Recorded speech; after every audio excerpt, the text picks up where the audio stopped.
नमस्कार शासन जी या यूट्यूब चॅनल सरांचं खूप खूप स्वागत आहे. तर आताची घडीची सर्वात मोठी बातमी म्हणजे सरकारी कर्मचारी आली आताची घडीची मोठी बातमी. वेतनात होणार 26,000 रुपयापर्यंत वाढ.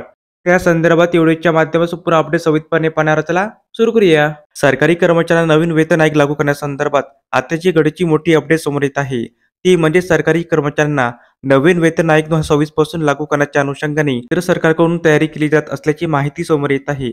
लोकसभा व राज्यसभेमध्ये वारंवार विरोधकांकडून सरकारी कर्मचाऱ्यांना नवीन वेतन आयोग लागू करण्यासंदर्भात प्रश्न उपस्थित केले जात आहे.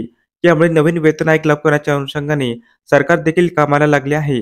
केंद्र सरकारच्या वित्त विभागाकडून या संदर्भात माहिती गोळा करण्याचे कामकाज केले जात आहे.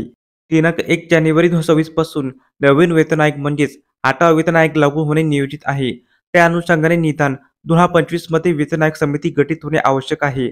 त्याकरिता केंद्रीय कामगार संघटनेकडून वेळोवेळी सरकारला निवेदन सादर केले जात आहे. येत्या अर्थसंकल्पामध्ये केंद्रीय कर्मचाऱ्यांना नवीन वेतन आयोग लागू करण्यासंदर्भात 8वा वेतन आयोग समिती गठीत केले जाणार असल्याची माहिती समोर येत आहे.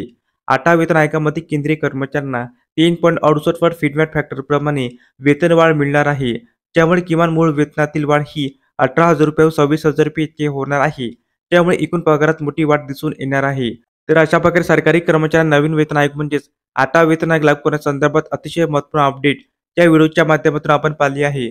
तर हा व्हिडिओ आपल्याला आवडला असेल तर चॅनलला नक्की सबस्क्राईब करा, लाईक करा, कमेंट करा आणि असेच नवनवीन अपडेट मिळण्यासाठी शासन जी या यूट्यूब चॅनलला सबस्क्राईब करायला अजिबात विसरू नका. धन्यवाद.